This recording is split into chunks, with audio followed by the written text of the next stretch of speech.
viewers, welcome back to the Self-Made Auto Channel. That's our 2014 Nissan Altima. It's got the big 2.5 in it and the money light is on. We've got the P0014, so that's for your exhaust valve timing issue. And then we have a P0300, which is just a random cylinder misfire. Super common issue on these cars. They will intermittently run terrible, like barely run, almost like an EGR valve is stuck open or your cam timing is way off, which is the case on this car. And then all of a sudden they'll run fine and everybody's happy. Extremely common on these, you'll see they have three cam phaser solenoids. So they have a lock solenoid, an intake solenoid, and an exhaust solenoid, all on the side, the passenger side of the engine, or the front of the engine, I guess it would be. These solenoids will stick intermittently and you can take them out. You can test them, just hook them to a power ground just intermittently and just keep cycling it, and eventually you'll see they just stick in the open position, so not too uncommon. Typically when I get these in that are doing this intermittent problem, I'll advise the customer just to change all three solenoids. They're all the same part number. You get them from Nissan, we'll pull the engine mount off, take them out, replace them, and then everybody's happy. So here we go. So step one, we've got to get this engine cover off. And this one actually has all the bolts in it, which is kind of nice. The only thing's nicer is when they're already missing. So we'll get them spun out of there. We'll get that off. Then we have to work on getting the engine mount off here so we can get to the solenoids. It's going to be kind of loud with the furnace running. I don't know why, because the furnace is not loud IRL. That means in real life. But for some reason on the camera, it's wicked loud. So we're going to take the coolant overflow jug off, get that out of our way. It's just, you don't have to unhook it from the radiator, just pull the rubber hose out there. There's one bolt on it. And we'll stick that just over here to the side. Alright, next thing we'll do is, whoa, man down, man down. As I was saying, next thing we will do is try to retrieve our socket and extension wherever it went. Son of a mother. Take three. Next thing we'll do, after you retrieve your socket and extension, we're going to get the power steering line loose, because that's going to be in our way. You got a couple of nuts back here. Loosen them up. Actually, that whole bracket's loose. It's already missing. Anywho, usually you take these couple nuts loose back here. Both those nuts. Take these off. We're gonna have to get a bolt or a nut back on this bracket. Usually this whole bracket's not loose. So we're gonna take these off, then we're gonna unhook the line off the power steering pump up here, so we can set that to the side, because that's going to be in our way when we do the engine mount. But like I say, somebody's already been here before, so this nut that holds it to the body is MIA. We're going to have a 13 mil, we'll crack the power steering line loose here.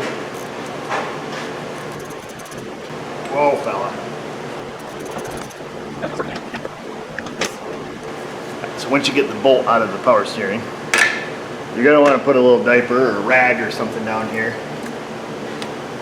It usually doesn't spill very much, but you don't want to get the oil all over the belt. Kind of stuff that down there. Wiggle the line out. It should have an O-ring on it.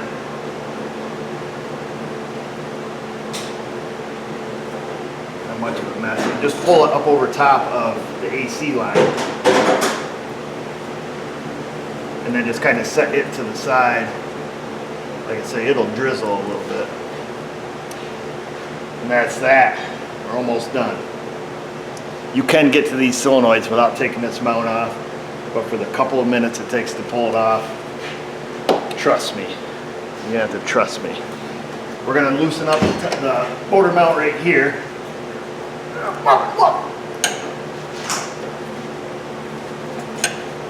Car dealers say those words, trust me.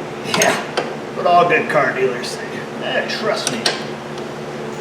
So I'm going to work on getting this loose. And then what we have to do is loosen up this brace. So you can take the whole wiper cowl and all that stuff off and loosen up this brace. Or you can just loosen it up. I know a little trick I'll show you. It ain't real nice, but it gets the job done. So now that we have both these bolts loose, this one here, the one that goes into the engine, just loosen them up. We're gonna take and loosen up this upper strut brace here. We'll take the bolts right out of it. A couple of 13 mils, so yeah, a couple of them little guys right there. And we'll take a screwdriver and we'll pop out this plastic clip right here. Give us a little bit of wiggle room. Pop that little guy out. Try not to drop it. We'll take this one out right here. So pop those little guys out. And get yourself a pry driver. We need to make a little bit of room here under the cowl. So stick that under. You should be able to get this up enough. Once you take this bolt out of the mount, you should be able to wiggle this sideways. Let's see here. Come on, baby, just like that. So without having to pull that entire cowl off and get that bolt out. Now I don't think they are a little different. This one does not have the washer on it. That's the one that goes straight down through. So, but you can see they're kind of self-starters or self-tapping. So be careful when you're going back into this mount that you start it straight. Slide this mount out now that can be taken out of the way. Set it to the side. Zippy zap these off. I think I've got the right size for everything. Nope. But before you take and peel all these off, we're going to have to stick a floor jack under the car on the oil pan just to kind of hold the engine. So we'll take this nut off first, make sure we've got the tension off it, and then we'll peel these off. I'll get a socket for that there.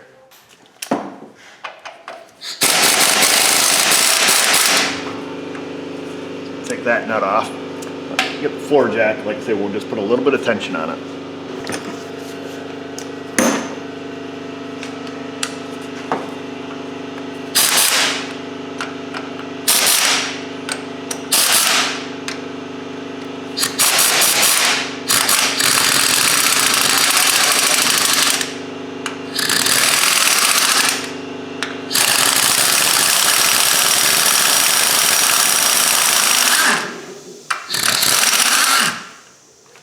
Should be able to lift that right up off there now. Move the AC line back a little bit. Come on, baby. There we go. Keep track of where the bolts go, because you can see you've got one that's longer. And then we will get the big mount here out of the way.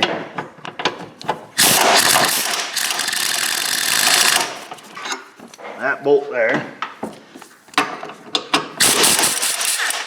That one there. And that one there. Can you see anybody with this stuff? These are big long suckers. Now this mount's kind of a pisser to get out of here, but it will come out.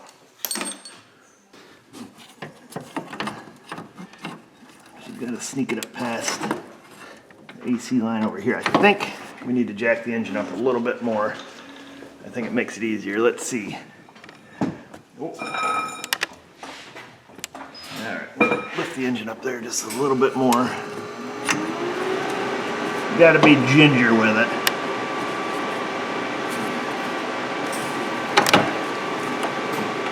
Come on, baby! Talk to it nice. You get right about here, things get a little tricky.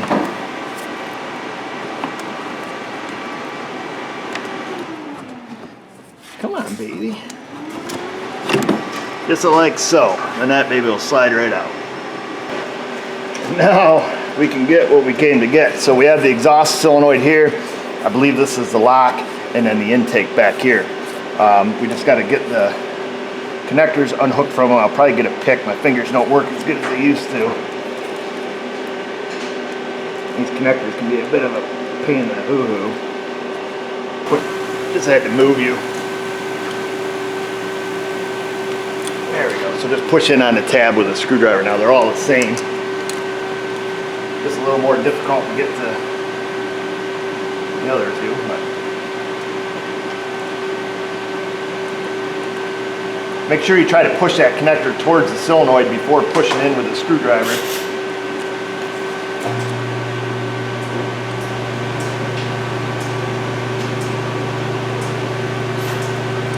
There's those two. Now the other one, I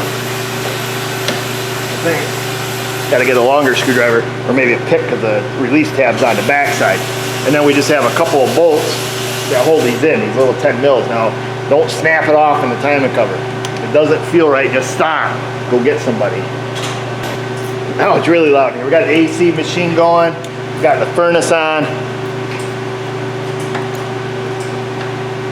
I don't know who you're gonna go get, but just get somebody else to break the bolt off. That way you can blame it on somebody. It won't make the situation any better, but they're kind of a long-winded bolt. So I'm gonna work on getting those three out, get the other connector off, and then we'll proceed from there. Once all the connectors and the bolts are off, get another diaper or rag or something stick down there. When you pull them out, usually some oil comes out. And we should be able to rotate them. So get them kind of wiggling in their housing. And then usually just rotate them and wiggle them and slide them out just like so. Let the oil dribble there for a minute. And this is the one that's failing in this car, so this is the exhaust one. We'll actuate it, we'll see if we can get it to hang up. It mostly did it when it's cold, but we'll try to give you a demonstration here. Now all three solenoids are the same, so you don't really have to worry much about mixing them up.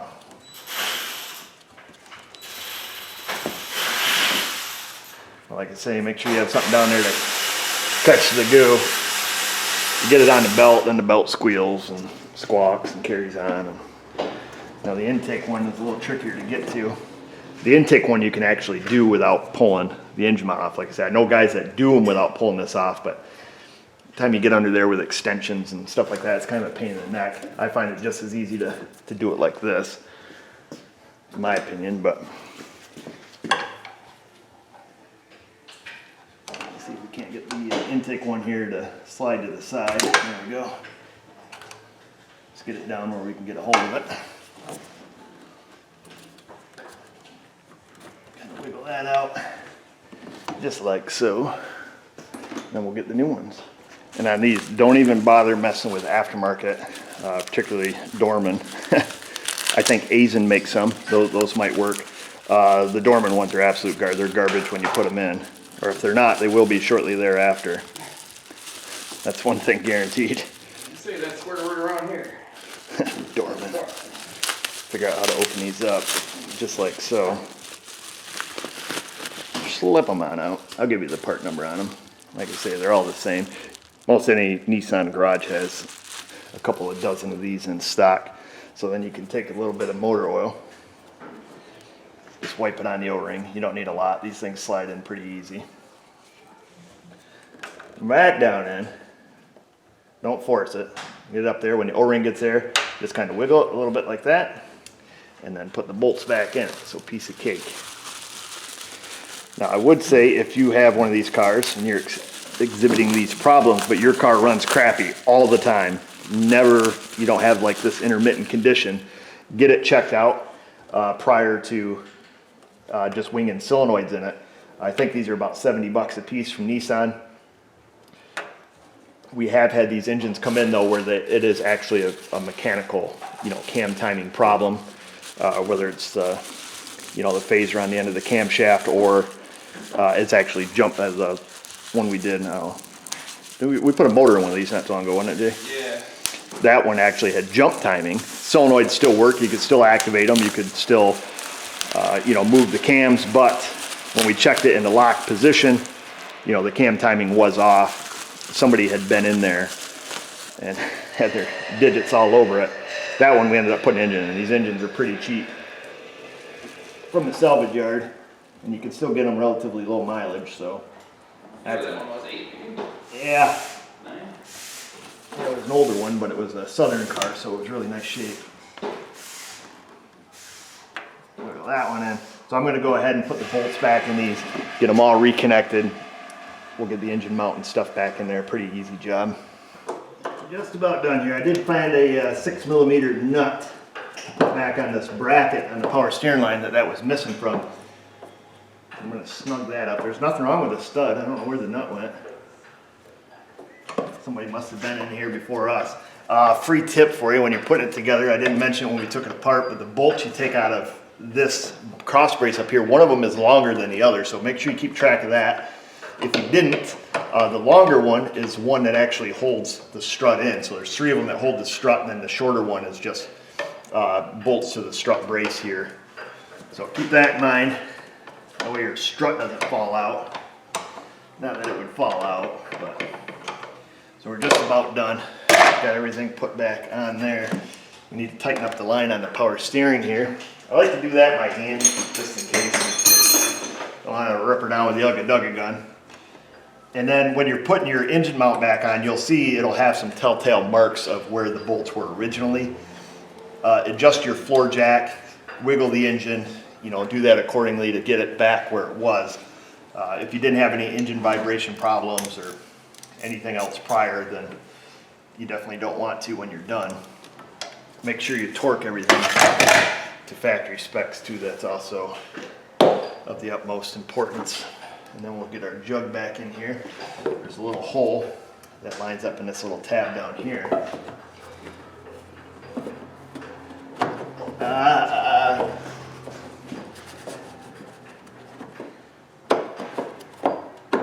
There she goes. And then you should be down to 1 bolt if you did it right. If you didn't, just throw the other ones away. All right, fire in the hole. We'll see if it still runs. Hopefully. Contact.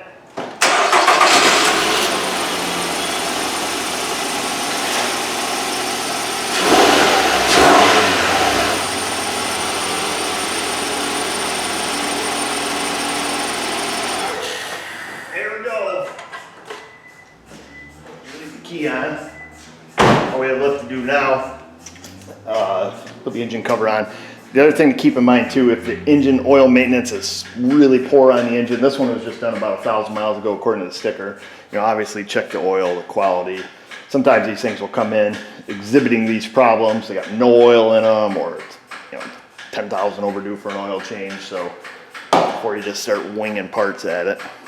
All right, folks. So that's it. That is replacing the 3 solenoids: your intake, exhaust, and your lock solenoid on your, what is this, a Nissan Altima with the big 2.5. Now, I believe I did a video a while back, maybe a year or so ago, where I showed in depth how those solenoids work and how the car controls them. The lock function, the intake function, exhaust function. So I'll try to put a link to that video up here. I'm hunched over. So that way there, if you guys are just kind of curious, why do they have a separate lock solenoid for the intake and so on and so forth, maybe that video will enlighten you some as to how the whole system works, the theory and operation on it, and what temperature it comes on, and so on and so forth. So why don't you guys make your way on down to that comment section, leave your comments, criticisms, and everything you got down there. When you're down there, subscribe, ring that bell, find us on our socials, Insta, the Facebook. No more Google Plus, that's gone years ago. Nobody used it anyways. Just remember, viewers, if I can do it, you can do it. Thanks for watching.